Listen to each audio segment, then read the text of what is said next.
Bonjour à tous, je suis Manuel Sirera, président de l'Association pour la préservation des terres agricoles, de l'environnement et du cadre de vie. Aujourd'hui encore, on est le long du rue d'Andy, à Crisnois, en plein cœur du site visé par les services de l'État pour l'implantation d'un centre pénitentiaire de 1000 places. Aujourd'hui, on a le plaisir de recevoir Arnaud Saint-Martin, candidat des NUPS sur la première circonscription de Seine-et-Marne. Et on a tous envie de lui poser cette question. Arnaud, que penses-tu de ce projet de prison en plein milieu de terres agricoles ? Alors d'abord, merci pour l'invitation, c'est important de venir ici. C'est pas tout à fait ma circonscription, mais c'est à côté. Moi, je suis conseiller municipal à Melun et à l'agglo de Melun-Val-de-Seine, donc les projets de prison, j'en entends parler depuis pas mal de temps. Là, ce projet, il me paraît aberrant pour au moins 3 raisons. Une raison d'abord politique, démocratique. Ça se fait généralement, et c'est toujours le cas, contre l'avis des riverains, des citoyens, à qui on impose des projets, des méga-projets, sans le début de concertation censément informée, contradictoire. Là, ça s'impose de façon autoritaire, avec des projets dont on entend parler encore une fois depuis très longtemps à Melun, un projet de déménagement qu'on va vendre de façon plus ou moins cynique dans les municipalités alentours, qui ne le prendront pas, et finalement ça atterrit ici, en plein milieu de la campagne, en plein milieu des terres agricoles, et donc contre les citoyens qui se mobilisent à raison contre ce projet. Donc première raison, c'est une aberration politique antidémocratique, et ça je pense qu'il faut le dénoncer. Je soutiens évidemment cette cause de ce point de vue-là. Une autre raison qui est complètement évidente aujourd'hui, c'est une aberration écologique. On est en plein milieu des champs, voilà, il y a des cultures, encore aujourd'hui, c'est des espaces, c'est beaucoup d'espaces. Tout ça va être rongé, c'est déjà rongé un peu partout, hein. Il y a des projets de ZAC partout, on bétonne, on artificialise, contre la loi qui a été, paraît-il, votée il n'y a pas si longtemps. Donc on est censé préserver ces parcelles de terre pour produire de l'alimentation, et c'est évidemment hyper important d'assurer ce qu'on appelle maintenant la souveraineté alimentaire. Mais non, là l'idée c'est de tout bétonner. C'est proprement scandaleux, et c'est hypothéquer nos capacités d'autonomie à nous nourrir correctement, sainement, éventuellement en installant de l'agriculture biologique. Ça fait partie des projets aussi, hein. Il faut aider les paysans à se reconvertir. Si on bétonne tout, évidemment, ça sera plus possible. Donc en soi, c'est un scandale. De ce point de vue-là aussi, sachant aussi, et je ne vais pas refaire tous les rapports du GIEC, qu'on sait que du fait du réchauffement de la planète, etc., nos ressources seront finies. Il faut en optimiser l'exploitation, et ça commence aussi par la préservation de nos terres agraires.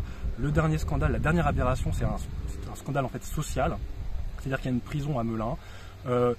La députée locale, tous les élus locaux vendent le projet du déménagement de la prison depuis des années en disant mais regardez, on va l'installer plus loin.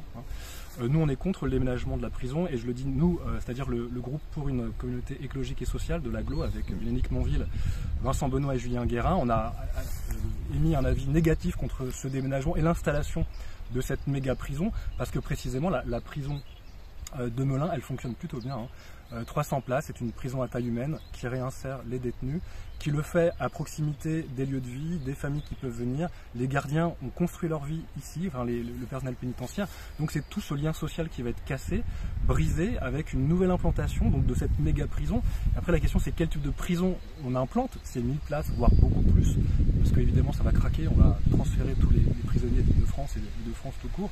Donc ça c'est un modèle de détention qui est absolument dangereux à mon avis, contre-productif, et donc ce type de prison qui, par ailleurs, engraisse les géants du BTP, toutes les multinationales, Vinci, Elior, qui va fournir la nourriture, etc.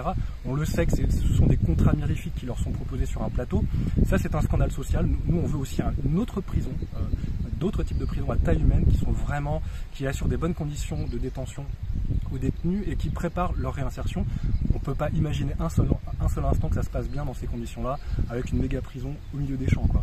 Donc c'est pour ces 3 raisons, donc politique, écologique, sociale, que je suis radicalement contre ce projet, et vous avez tout mon soutien dans les mobilisations à venir pour préserver ce qu'il vous reste de terres agricoles et de préservation du cadre de vie des habitants dont en tout cas les avis sont pour l'instant foulés au sol. C'est un peu le combat du pot de terre contre le pot de fer.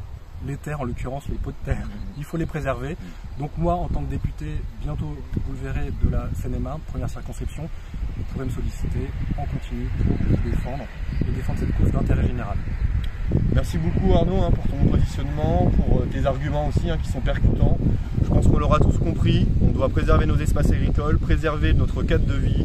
On a énormément de choses à proposer en Seine-et-Marne. En tout cas, voilà, un grand merci à toi Arnaud d'avoir pris le temps de venir te positionner. Et on souhaite du coup développer cette petite activité, ces petites vidéos le long du rue d'Andy dans le cadre des législatives. Arnaud fait partie des premiers, mais bien entendu, avec l'association pour la préservation des terres agricoles, on continuera de développer ces vidéos-là pour vous tenir informés et surtout pour faire en sorte que la voix des habitants soit entendue. Au revoir, merci à tous. Merci. Au revoir. Au revoir. Il est pas mal.